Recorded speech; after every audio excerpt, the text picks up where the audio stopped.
Hi, Tammy. Hi. How are you doing? Good, thanks. Good. Feel like I haven't seen you in a while. Yeah, sorry. I work 12-hour shifts, so it's not always easy to get on. Oh, wow. Yeah, got on. Hi, ladies. Think it. Hi, Amy. Hi, I'm not working today. I see that. Do you have Mateo? Is I he do. He's sleeping? sleeping. Oh, I said, let me see him, but don't wake him up. Oh yeah. Don't do that. Things never to do with a baby. I Wake them know, up. right? I'm like so glad he's sleeping, so I can actually I was like, thank God you're only taking a nap, so I can do something. Oh, he's so cute. I love all your pictures you post with Oh, him. thanks. I love him. He's great. Yeah, that's good. Hi, Stephanie. Hello, how about you? Good. How are you doing? Hi, Alyssa. Great. All right, I'm gonna go ahead and get started. I feel like everyone will jump on as they see the link anyways. Um, so for those of you who are gonna be watching the replay, go ahead and fast forward it a few minutes so you can get to more of the meat of what I'm gonna talk about.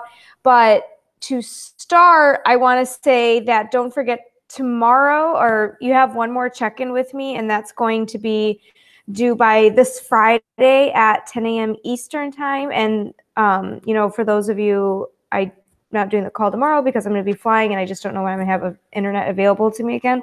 So that's why I wanted to do this today. Even though I'm doing this call today, you're still going to be receiving things from me.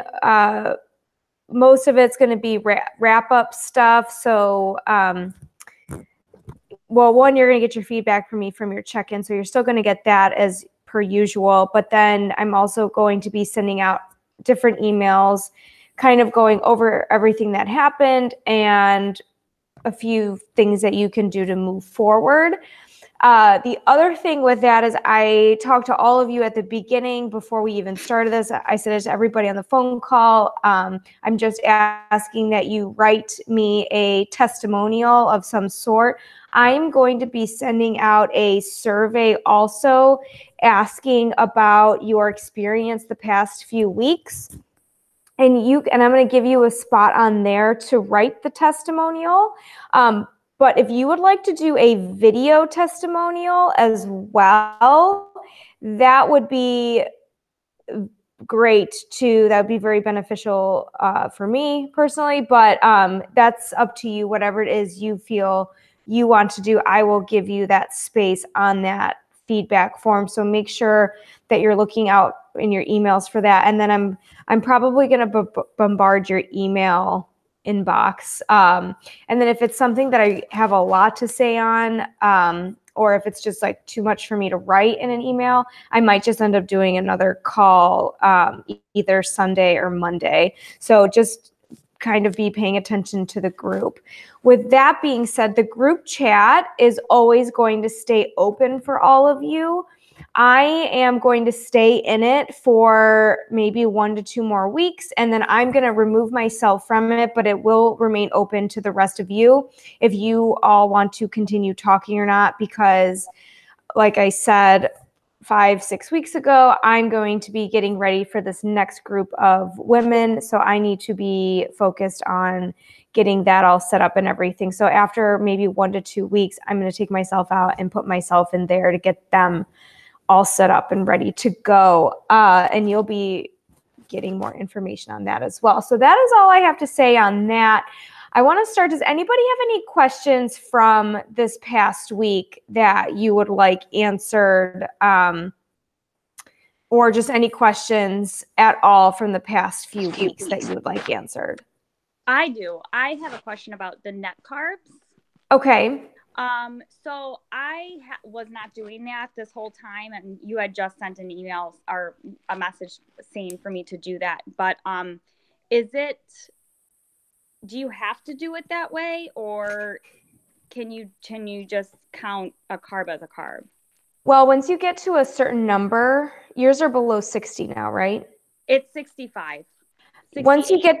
get, once you get into like the 60s and below 60, it's best to go net. Okay. Which is why I had you do that. You don't have to, Okay. but I actually have a problem with high fiber. So okay. I tend to stay away from like oatmeal and things like that because I literally will look like I'm 6 months pregnant. Yeah. It hurts my stomach. I mean, so I tend to just eat potatoes and stuff like that for my carbs on my low carb day. Okay, perfect. Yeah. So yeah, that's fine then. But typically once you get below, like, because I'm going to teach all of you how to cut your macros today, and pretty much once you get below a certain number, like for fats, you just don't ever go below a certain number because it's going to start messing with your hormones a lot. And then same thing with carbs. Then you start counting net carbs. And for those of you who have no idea what I'm talking about right now, a net carb is when you subtract the fiber from the amount of carb. So if there's 27 grams of carbs and then there's 10 grams of fiber, you take 27 minus 10 and it's actually 17 net carbs. So that's how you would figure that out. All you have to do is read the label on whatever it is. But for general knowledge, once you get into the 60s, like lower 60s, it would be best to go net carbs so that you're still able to fuel your body and not completely deprive it. If your energy's okay, it's okay not to on some. Yes. It's just how you feel, basically. Yes. Okay. Yeah. Okay. And I know you're very self-aware about that, so yeah, absolutely. I trust you. I trust you. I feel like this light is making me look very yellow and jaundicey right now. I swear I'm not sick. There's nothing wrong with me. It's my light. It's fine. Does anybody else have any other questions from the past few weeks? I have actually one more, a workout question. Oh, go ahead. So when you do a lifting session and a cardio session in one day, I know it's always been said to do the weights first and then the cardio. I just don't like to do it that way. I love doing my cardio first and then my weights. Is it that huge of a deal, or what is your opinion on that? I mean, ideally you should lift first and then do cardio because it's of how your body is burning things inside. But it's kind of small potatoes at the end of the day. Okay. Because sometimes I just feel you better just getting there and get a big nice sweat in and then going to do my weights. Yeah, and if you feel better, like sometimes I'll do that too. Like I'll usually I try to do all my warm-ups in the dynamic manner, but if I really feel like I want to get a really good, like super heavy lifting session, I want to make sure my hips and my core and everything is really warmed up first, I'll go and spend walking 15 minutes on the treadmill on an incline first or something with like 800 million layers of clothes on, so I'm nice and warm. So I mean, at the end of the day, it's small potatoes. And I mean, it'd be one thing if you were like 4 weeks out from a bikini competition, but I like to do nobody here is. I like to run and then do my lifting. I just always have been like, that's just always how I love to do it. So just didn't know if, it'd be one thing if we were all getting ready for the Olympia, but we're not. I mean, at the end of the day, you're still working out, right? Exactly. Moving your body, that's the important part. Okay, I'm going to go ahead and get started on talking about making adjustments. There's a lot of information that I'm about to throw at you. So if you feel like you're getting water hosed with information, don't worry, this is being recorded. You can watch through it again. If you want to just listen and not take notes, I'm fine with that. If you want to take notes, go right ahead. I'm sure you're going to have questions, but again, like with everything else, I will send you the PDF Well, it's not really a PDF. It's mostly the notes that I'm talking about, and I'm going to save it as a PDF for you of everything that I'm saying so that you have that information to go back to, okay? It'll be more of a Word. It'll be a Word document for you. Will all of you just make sure that you've muted yourself? At the top, there's a little mute button, a little microphone. Just hit that, and then if any of you want to turn your cameras off, you can. You don't have to. Okay, so I'm going to go ahead and get started. So like I said, we're talking about making adjustments, okay? And this is going to be the best skill you learn while you're going through a fat loss phase, because this is the piece of the puzzle that leaves people second guessing or making too big of changes too often. And I really love talking about it because a lot of people don't talk about it, and I feel like they're trying to keep it a secret for themselves or something. And because honestly, this is where a lot of coaches, this is how they make their money, because they don't teach you the thing that they're doing. But I'm going to teach you right now. People will pay me the big bucks for this. So here we go. Unfortunately, all of you have been having some pretty good success so far, but unfortunately you are going to get to a point where you almost have to move backwards, and that's in the sense of your diet. And it's really important to do that in order to move forward, and taking breaks is very necessary for long-term success. So I'm going to be talking about whether you should actually make a cut to your macros and your calories, or if you should be going on a diet break, and how to avoid making too many changes too often, and then how you can confidently make the best change for you, okay?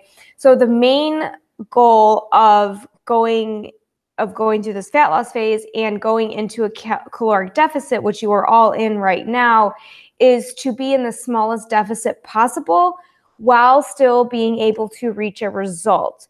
And this reason is really to maintain your hormone levels. A lot of people have experiences with going into very large deficits, and they get a very awesome result in about 4 weeks.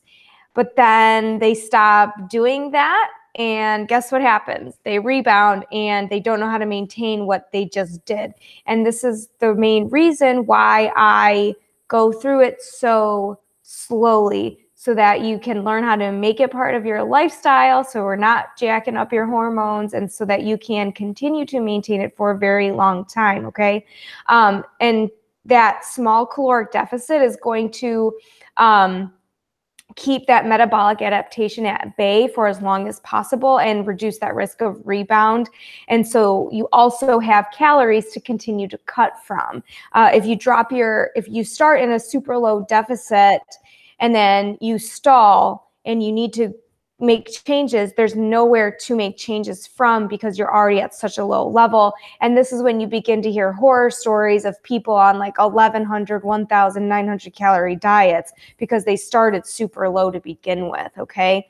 And metabolic adaptation, I just said this, it is literally when your metabolism adapts to whatever it is that you're throwing at it. And I've said it multiple times, and I talk about it a lot, whether that's to you or on my social media in general. Our bodies are so smart, and they will adapt to anything we throw at it, which is why it's important to know how to make changes, make the appropriate changes, and not just a diet, to your training as well. Which, Nikki, you did ask me about, and I don't know why I didn't even think about teaching that, but now that it's come up again that I'm saying this, I think I'm going to have to add it into the next one. Okay, I'm going to write that down really quick so I don't forget, or I just might do another training on this in general inside of my Facebook group, which I'm pretty sure all of you are in, so you would have access to it. How to adjust training. Okay, so the first thing that you are going to want to do when you have completely stalled in progress, first you have to figure out if you've actually stalled in progress. And this isn't going to be a week-to-week thing that you're looking at. You need to see that you haven't seen any progress in your weight or in your measurements for at least 3 weeks, up to 4 weeks, sometimes 5 weeks, okay? You have to not have moved at all in that amount of time, okay? It takes a long time. You can't just look at last week and this week and say, oh, nothing changed, I got to change it. That's not how it works, okay? Because we don't know what's going on in the bigger picture of things. Along with that, there's a few things that you need to look at to see why you haven't changed in that 3 to 5 week time span. With those things that you're going to look at, have you been following your diet like you're supposed to be doing? Have you been falling within those macro numbers like you're supposed to be doing? Okay, so that's the biggest thing that you need to look at. If you're like 500 calories over almost every single day, well, you're not on those numbers that you should have. It's 5 grams for protein, higher or lower. It's 5 grams for carbs, higher or lower, and it's 2 grams for fats, higher or lower. So once you are solid with getting into those numbers, then it's a good idea to start looking at, okay, where can I make these changes? So first you need to look at your diet adherence. And if that's not on point, okay, that's the first thing you need to change. Make sure you're getting into those numbers first. The second thing you need to look at is, before you can make any changes, are you getting enough sleep? You need to be getting at least 6 hours of good sleep. If we're not getting enough sleep, our bodies aren't going to lose weight. It's one of the biggest factors that you need when trying to transform your body, okay? Your body is going to not know what to do when it isn't well rested. It's going to kind of go into its own little freak out mode, okay? And then the other thing that you need to look at is the amount of stress you have in your life currently, whether that be at home or at work. And I'm not talking about like little daily stressors. I'm talking about big stressors. Do you have one of those things going on, okay? So when you notice your weight, not your weight and your measurements, both of them, not just one of them, both of them have stalled, you need to see if you're adhering to your diet properly. You need to make sure you're getting enough sleep, and you need to check your stress levels, okay? It might just be something as simple as you have to get more organized in your day and in your weeks to adhere to your diet, and that'll change everything, okay? You really have to get very clear about what it is that is going on in your life, okay? So this is why I ask my one-on-one clients, they send me detailed food logs so that I can see exactly what they're doing, and so that I know that they're prioritizing what I'm asking them to do throughout their day, okay? They send me those details every single week, and so that I know that for a fact, so that when I go to make those changes, at least I know that they're adhering to it. And something else I ask is how much sleep they're getting and if it's good, and how much their energy is and everything, okay? I don't ask those things for fun.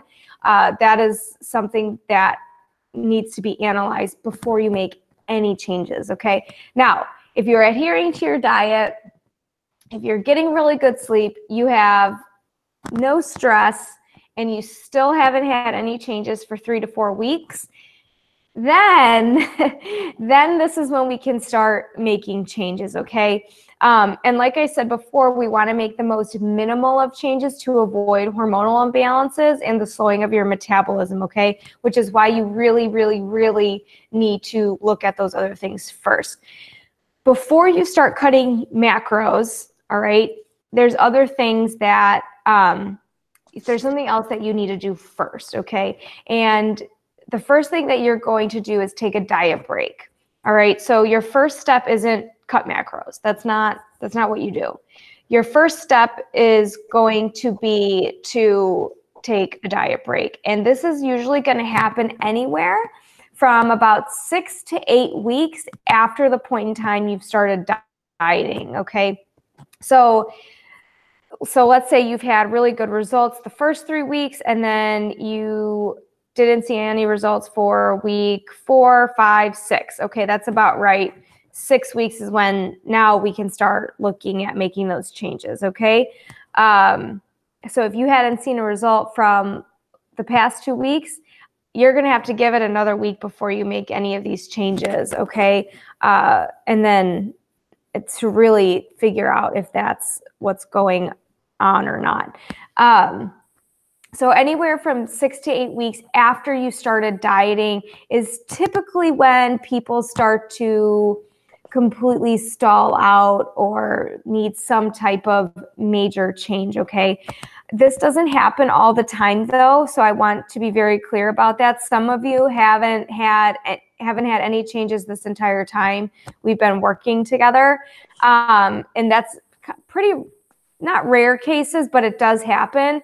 And I've had a couple clients where in 12 weeks I never made one change, and it's just because their bodies are responding so well to what it is they're feeding it and the routine that they've created for themselves. So this is why I'm saying to you, really make sure all those other things have been put in place before you jump to the conclusion of a change needs to be made. Okay. Give me 1 second some more. I'm talking really fast. I need to slow down. I'm not sure why I'm talking so fast. Okay. The other thing with this is that, you know, when you aren't not having to make any changes, this is a good thing. You want to be able to take things slow. You don't want to rush it. You want to keep your metabolism and your hormones intact. So don't try to wish that you need to make changes, okay? Some of you, I know, were kind of shocked that I wasn't changing anything, but there's literally no reason to, okay? Even the slightest bit of change, you still had a change, and that's why everything stays the same, okay?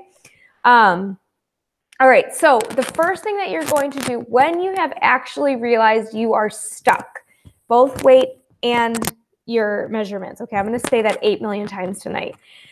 The first thing you're going to do is take a diet break. You're not going to cut your macros right away. You're going to take a diet break, and this is going to be anywhere from 7 to 14 days, and you can choose that how long you want. I would start with 7 first. I would make it at least 5 to 7 days. I would go that long first, and then if you feel you would like to continue it into 14 days, that's fine. You're more than welcome to. But during that 7 to 14 days, you are going to, on purpose, increase your calories, which is going to increase your macros. And this is to give your body and your brain a break from dieting, okay? Now, have I sent all of you the how to calculate your macros guide? Did I send that to everybody? Do you have that? I don't remember. I don't think I've sent it to you. Okay, let me put that on my list. It's pretty much how I calculate all of your macros. When you go into a diet break, you're not going to carb cycle. You're just going to eat at one set macro number. This guide I will send you when we jump off will have that, exactly how to do that. Okay. Because you're going to have to recalculate. Now, once you're done with the diet break, then you go back to the macros that you're currently at, and everything should get right back. You should start seeing a result again. Okay, so you're giving your body and your brain a break from dieting. Okay, the first thing that you're going to do is increase your current calories by 500, or you can go to your maintenance calories. Now, some of you're only in a 10 to 15% deficit from your maintenance calories. So even if you were to add that 500, it's going to be over your maintenance calories right now. So that guide will teach you how to figure out your maintenance calories, and or you can just add up your macros. So you take your carb number, multiply it by 4. You take your protein number, multiply it by 4. You take your fat number, multiply it by 9, and you add those numbers together. That's your total amount of calories that you have right now. Those are your deficit calories. Add 500 to that, okay? So that's what you're going to need to do. The second thing that you're going to need to do is remove your macro targets and just hit your calories. Okay, so now you're not hitting macros. If you would like to hit macros within those calories, you're more than welcome to. That guide I'm going to send you will help you do that, but you don't have to. You just increase the calories, and you have to track hitting those calories, okay? Don't go over those either. You're going to continue to eat whole foods. You're going to have way more leniency to eat cheat meals or any foods that you felt that you've been not giving yourself or depriving yourself of or whatever it is. This is going to be that opportunity to do that because you're giving your brain a mental break from dieting as well, okay? But for the most part, continue to eat foods that are dense in nutrients and whole foods that are good for you, okay? And then the last thing that you're going to do when you go on a diet break is continue to keep your meal times regular. So don't try to just fit it all into one meal. Still eat your 4 to 5 meals a day that you have been. Keep that consistency going, all right? A few things that are going to happen while you're on a diet break. The scale is going to go up, all right? This is not the time to start measuring and all. Well, you still should measure just to double check that your waist isn't getting too big, but you probably are going to get bloated. You're probably going to see the scale increase. And this is all because of the increase in carbs and the increase in salt that you're probably going to be consuming. And it's going to be mostly water weight, all right? Just like you're working this hard to take the fat off, it's not going to go on that easily either, all right? So that's why I'm saying if after like 5 or 7 days of a diet break, you're like, okay, I feel good, I'm ready to go back to my deficit calories, that this is why I'm saying it, because it doesn't always feel good to eat that much food. So, and like I said, if you've been avoiding certain foods, this is the time to enjoy those. And try to go the full 7 days, but you definitely don't have to, okay? Does anybody have questions so far on a diet break and on the fact that this is your first step before you cut any macros?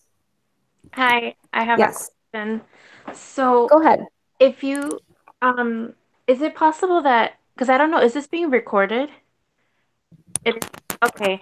Yeah, I really like Yeah. what you gave like some calculation and I've already forgot it. Like to find the deficit, I think it was, or add 500 to that and do this. That was great, but I forgot it. So if we could just send that to us. Yeah, I'm definitely gonna send that to you. Yep. Okay. It's a guide that I have. I'll send it to all of you, and that'll tell you. So not only is this recorded, but I'm going to send you everything, like the notes that I'm speaking from to tell you all of this. I'm going to send that to you as well, so you can kind of like put the two together and be merry with it. Okay. Thank you. You're welcome. Any other questions? That was a good question, Stephanie. Thank you.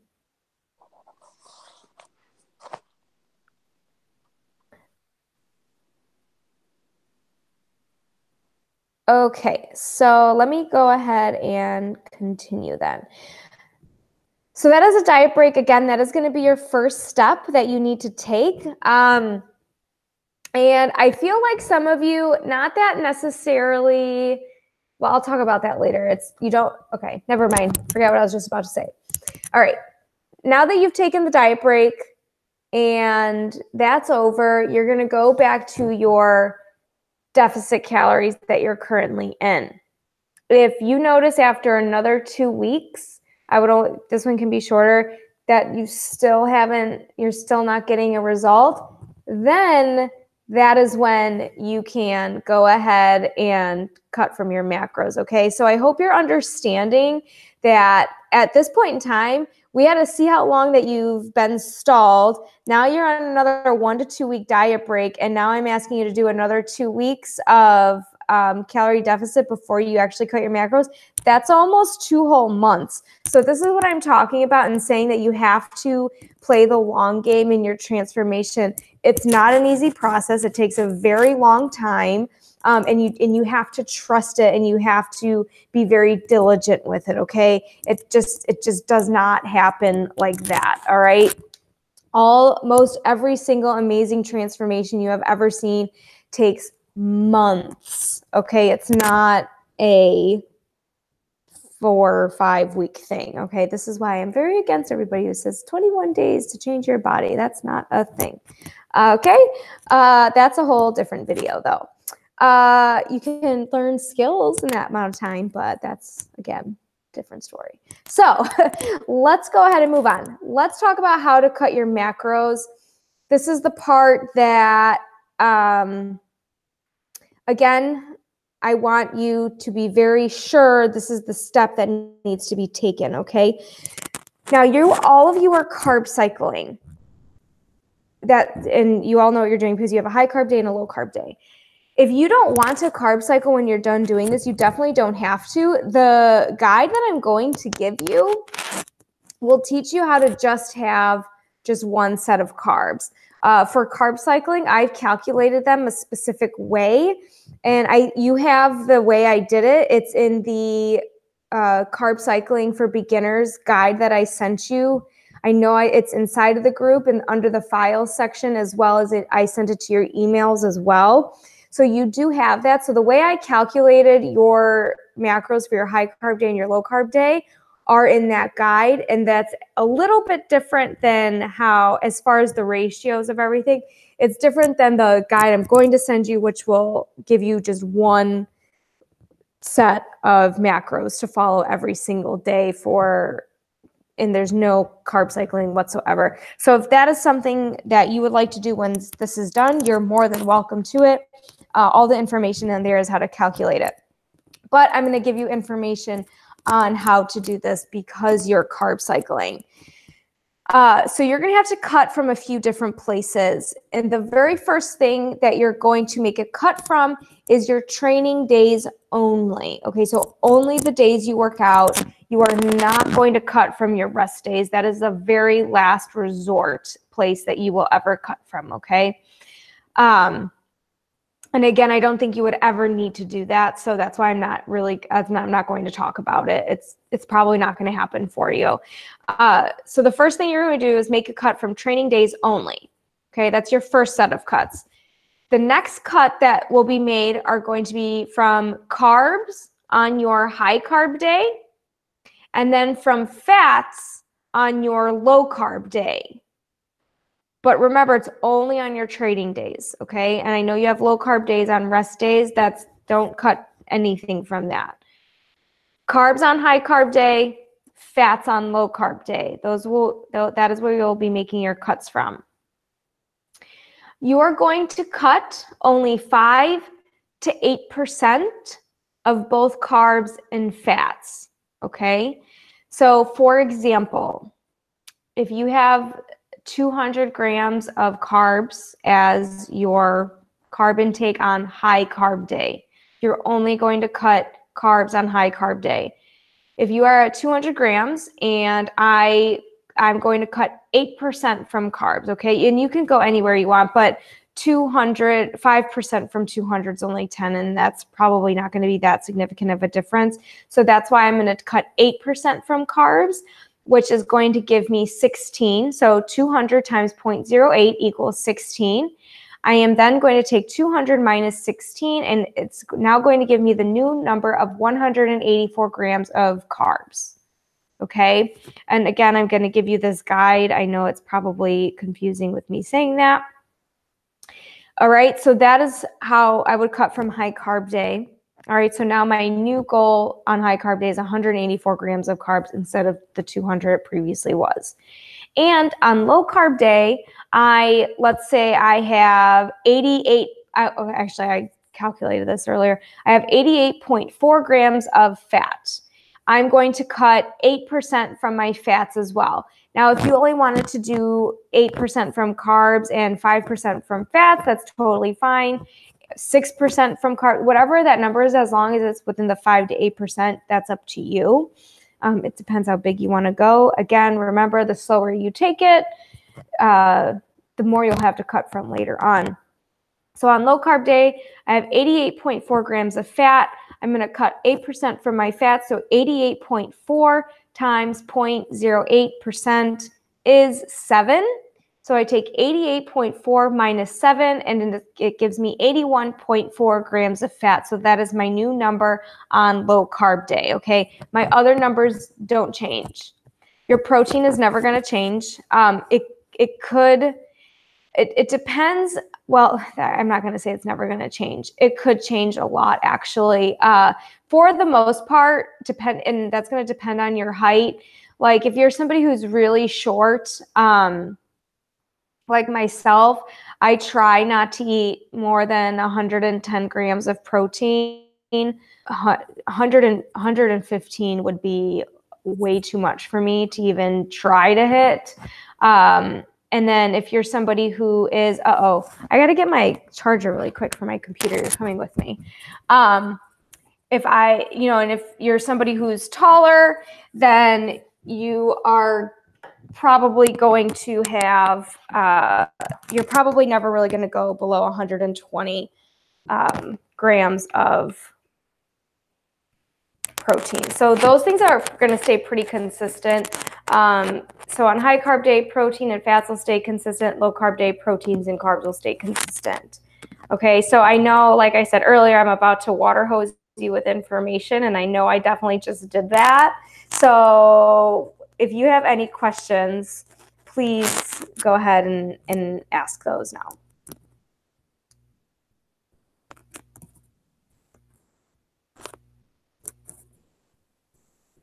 I know it's a lot. I'm going to send you the guides, though, and everything I just talked about written down so you can read through it, and you'll have the recording of this video.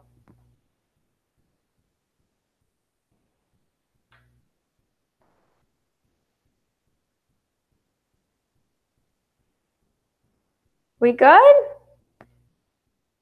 Perfect. That's good. I hope I explained that very well to all of you. I know it's a lot of information, which is why I have it written out, and you'll be able to follow it. But I think that information is very important for all of you to have so that you can feel empowered to make those decisions on your own. Because everything that you have right now, and when I give you feedback from your last check-in, I'll give you a few tips to move forward. But for the most part, all of you have everything you need at this point to continue to do this on your own. And I just want you to feel confident moving forward.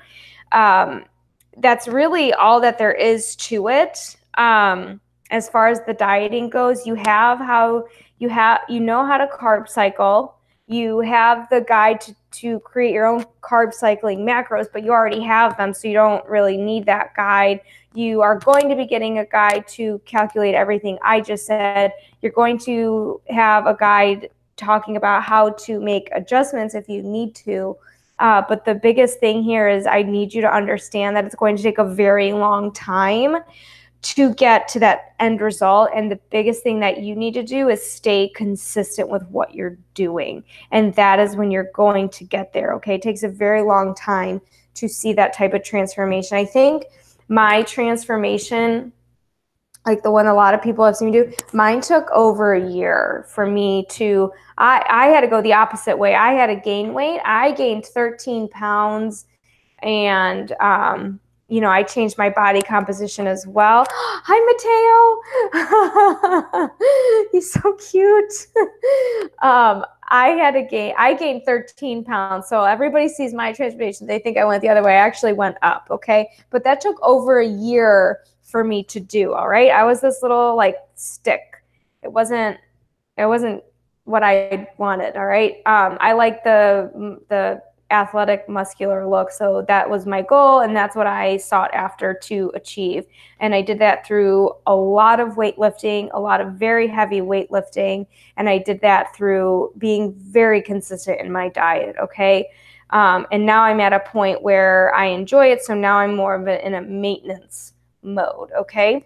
But I just want you to understand it takes a long time. And I hope that the past 5 weeks you have learned and are starting to understand the basics and the foundations to get you to that long-term goal. That was my hope for you, and I hope that was achieved. Okay.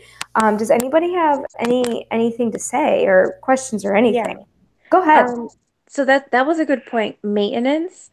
So what if, even though you said it takes a while, what if you're at a point where you're like, okay, Ashley, now I want to stop. So how can you maintain that and your body also not get tired of it or something? Is that even possible? And like maintain that? So if you want to, so you can calculate your maintenance calories, which would be and that's in the guide that I'm going to send you. It teaches you how to calculate your maintenance calories. But basically what it is it's your body weight, and you multiply it by a multiplier that was created by mathematicians. I don't know how they figured it out, but people who are smart with numbers created a multiplier. So you take your body weight and you multiply it by anywhere 14 to 16. So 14, 15, 16. Typically, I use 14 for women and 16 for men. Sometimes it depends on the amount of exercise one is getting, or if they're somebody who is severely overweight, then I will go lower than 14. It's very rare that I do that, but pretty much what you do is take your body weight and multiply it anywhere from 14 to 16. And then the number that that comes out, it's probably gonna be anywhere from like 1,700 to 2,000 something. That's your maintenance calories to stay exactly where you are at. And then that guide, so it'll teach you how to do that. And then on top of it, it's going to teach you how to figure out macros for those numbers as well. Okay. Does that answer your question, Stephanie? Thank you so much. Yeah. Okay, good. You're welcome. Yeah. So if at any point you're like, okay, I'm good, I like where I'm at, you can just maintain.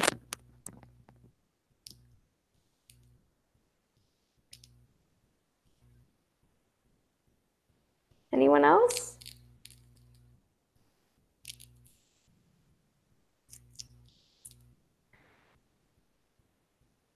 Okay, well, that's all I actually have for you. I want to thank all of you for doing this with me. I really enjoyed coaching all of you. I know I've actually had private conversations with every single one of you. And you've been a treat to have. I really have had a good time the past few weeks. And you've all taught, I know you think you learned a lot, but I learned a lot as well, because this is a program that I really want to build and make my signature program over my one-on-one coaching. This is something, but it again takes a long time to build something. So, and you know, I've learned self-discipline through dieting. So now I have to take that discipline that I've learned and apply it to a business that I now run. And this is something, so this was the third time I've run this group, but it was the first time I did it like this. So that's why you are all the testers for me. So I really appreciate all of you. And every time I open my phone, one of you somehow has sent me a really, really, really nice message, and you make me cry all the time. So I'm going to not go over all that. And every time I get one of your check-ins, I cry too, like every single week. My boyfriend thinks he's like, you're so emotional. I'm like, no, they're just the best. So, yeah, I'm gonna not say too much on that because I will start crying, because I just had so much fun with all of you, and I really appreciate all of you, and I'm so happy that you trusted me. And if you have any questions, please let me know, but definitely keep a lookout for in your emails and inside the group chat, because I'm going to be sending some more stuff. You're not quite done just yet with me. So yeah, and if you need anything from me, if you need support, whatever it is, do not hesitate to reach out to me. I will always be here to help you. Okay. And I know a lot of you have my personal number, but if you don't, or I'm not sure if you have it or not, but or if you want to friend me on Facebook, go ahead. Do not hesitate to reach out to me. I do my best to get back to everybody within a 48-hour period. I have like 8 million messages to check a day, so I hope you understand that it takes me just a little bit, but I will get back to you, I promise. But if nobody has anything else, that's all I have for you, and I'll be sending you a bunch of emails in the next couple of days, okay?